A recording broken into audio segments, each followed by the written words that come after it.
Tapi Bunda, kalau kita bersamai mereka, ada numpang untung yang luar biasa disiapkan oleh Allah untuk setiap yang di mata Allah terlibat dalam perang itu. Coba kita lihat berikutnya. Wa yashfi sudur qaumin mu'minin. Dengan perang itu semua rasa sakit disembuhkan oleh Allah. Lanjut poin yang ke ayat 15. Wa yudhibu ghaidha qulubihim. Allah hilangkan semua amarah dan emosi, tersalurkan dengan jalan perang itu. Poin ketujuhnya, ini jatah kita. Allah sedang membukakan jatah seluas-luasnya. Wa yatubullahu ala man yasha. Siapapun yang punya dosa, seberapapun dia banyak dosanya, berat dosanya, asal dia melibatkan diri dalam peperangan jihad fisabilillah itu, saya putihkan semua dosa-dosa itu semuanya. Maka Bunda, saya putihkan semua dosanya. Sebanyak apapun dia punya dosa di masa lalu. Bu, kita ini punya dosa tidak? Dosa kita sedikit apa banyak? Oh, Ibu kok bisa kompak?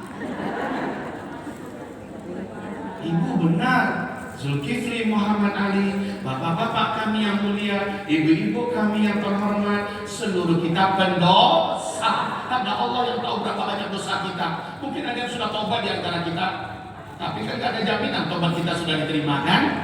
Tapi melalui jalur ini Allah janji dosamu semuanya saya putihkan, asal kamu terlibat dalam jihad. Bu, seonggok mayat tergeletak di tengah-tengah para sahabat, laki-laki terbujur kaku. Tidak ada satupun sahabat-sahabat yang mau menyentuhnya. Harusnya kan dia dimandiin, dikapanin, disolatkan, kan itu kan, dikuburkan. Nah ini enggak, para sahabat hanya nonton dan diam aja semua. Datanglah Nabi Muhammad dan Nabi bertanya, saudara-saudara, ini jenazah muslim ya? Muslim ya Rasulullah. Nah kalau muslim, tunaikan dong haknya. Wajib bagi kalian memandikannya, mengapani, sholatkan, kuburkan cepat. Apa jawab para sahabat? Maafkan kami ya Rasulullah, menurut kami orang ini tidak layak diselenggarakan jenazahnya secara Islam.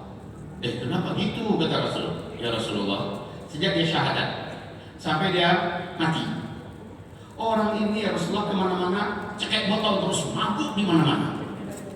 Ini orang ya Rasulullah zina, banyak perempuan sudah diganggunya. Ya Rasulullah, ini orang penjudi, pemakan riba. Ini orang ya Rasulullah zalim pada tetangga, jahat di mana-mana. Dan ya Rasulullah, pada orang tuanya sangat durhaka. Ya Rasulullah, ini orang juga hobi membunuh. Dosa semua nggak tuh ya? Kecil apa gede dosanya? Sampai mati ya Rasulullah dia masih begitu. Dan kami belum pernah lihat dia sekali aja sholat wajib 5 waktu, sekali aja nggak pernah. Dosa seumur hidup, sholat pun kagak, boro-boro tahajud dan duha. 5 waktunya kagak ada. Jangankan di masjid ya Rasulullah, di rumah pun tidak ada. Jumatan pun nggak nongol batang hitungnya. Idul Fitri itu dah ada, juga nggak ada ya Rasulullah. Nggak pernah kami lihat dia puasa Ramadan, baca Quran. Jadi intinya orang ini menurut kami tak layak diselenggarakan jenazahnya secara Islam. Mendengar itu dari Nabi yang terdiam. Lalu Nabi berkata, saudara-saudara sekalian, baiklah, di antara sekian banyak kalian, masa iya tidak ada satu orang saja yang pernah menyaksikan si fulan almarhum ini mengamalkan satu amalan atas nama Islam? Kalau ada yang lihat, tolong dong angkat tangan, berdirilah, sebutkan apa amalnya, di mana dan kapan. Mudah-mudahan amalan itu bisa menjadikan dia berhak diselenggarakan jenazahnya menurut cara Islam. Setelah Nabi berkata demikian, tiba-tiba dari ujung sana dia angkat tangan. Saya ya Rasulullah. Kata Rasul, berdiri, katakan apa amalnya, di mana dan kapan. Apa kata orang itu? Ya Rasulullah, saya dan dia pernah berjihad bareng di daerah Anum ya Rasulullah, dan kami ditugaskan melaksanakan riba. mulai dari tengah malam sampai terbit matahari. Ribat itu, Bunda tahu apa itu ribat? Ribat itu adalah berjaga-jaga ronda malam mengawasi gerak-gerik musuh di perbatasan antara ini orang kafir, ini orang beriman. Jadi ada yang ditugaskan untuk ribat. Ribat itu adanya di medan jihad, berarti dia pernah ikut jihad. Mendengar itu terbelalaklah kedua mata Rasulullah, terkejut Rasulullah, spontan beliau menyingkirkan dengan bajunya, dengan tangannya sendiri Rasulullah yang akan menyelenggarakan jenazah itu. Bunda, melihat itu para sahabat berduyun-duyun mendampingi Rasulullah Sallallahu Alaihi Wasallam. Mereka mandikan bersama Rasul, dikapani, disolatkan, semuanya Rasulullah yang pimpin. Berdosa besar ini, gak punya amal.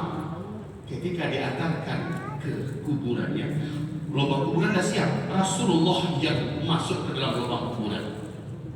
Seorang sahabat yang lain turun, Rasulullah menyambut dengan kedua tangannya yang suci, yang agung, yang mulia, jenazah yang penuh dosa ini. Wahai Bapak Ibu, saat akan dimasukkan ke liang lahatnya, Rasulullah SAW berkata, kata-kata ini yang ditulis oleh para penulis hadis, ashabuka, seluruh sahabat-sahabatmu, yashhaduna alaika, mereka semua bersaksi atas engkau, annaka, bahwa sesungguhnya engkau min ahli nar, engkau adalah ahli neraka.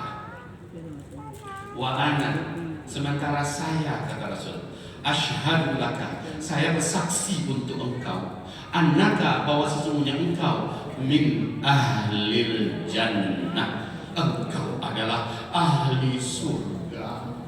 Kau punya amal Bunda, dosa yang dibuat tapi ikut jihad. Cocok nggak dengan ayat ini? Cocok tidak? Allah ampuni semua dosa siapa punya dosa di masa lalunya asal dia terlibat dalam jihad. Dan kita sudah dengar fatwa Majelis Ulama Dunia dan didukung oleh Majelis Ulama Pusat, Jakarta Pusat kita. Berarti peluang kita tentang Palestina bisa terlibat kita di mata Allah. Bunda, Bu, oh Ibu, dengarkan Al-Faqih Zulkifli Muhammad Ali. Alhamdulillah, di bulan menjelang Oktober tahun 2023 mengundang tamu-tamu luar negeri dan dalam negeri. Lebih 3.200 orang yang hadir. Rencana kami membangun pusat peradaban pendidikan Al-Quran terbaik terbesar se-Asia Tenggara. Di kawasan tanah daerahnya lebih indah daripada Puncak. Cantik sekali, 10 hektar. Yang ingin kami bangun adalah, kami awali dengan bangun masjid yang bisa menampung 10.000 orang jamaah. Di sekitarnya nanti adalah universitas, ya, kampus-kampus. Di sekitarnya nanti adalah asrama Islamic Center. Ini gong dimulai. Banyak donatur siap untuk ikut. Bunda, baru beberapa pondasi masuk ke bumi, baru beberapa tiang berdiri, meletuslah 7 Oktober di Palestina. Tufan Al-Aqsa, Badai Al-Aqsa. Langsung karena saya yang mentelaah, membedah, mengkaji hadis-hadis Nabi akhir zaman, saya yakin bahwa jihad yang terjadi di Palestina untuk yang kali ini adalah titik balik kebangkitan kemenangan Islam di seluruh dunia. Tempatnya adalah Jalur Gaza dan ini pasti menang. Maka saya panggil ketua yayasan, saya panggil bagian pembangunan, keluarga besar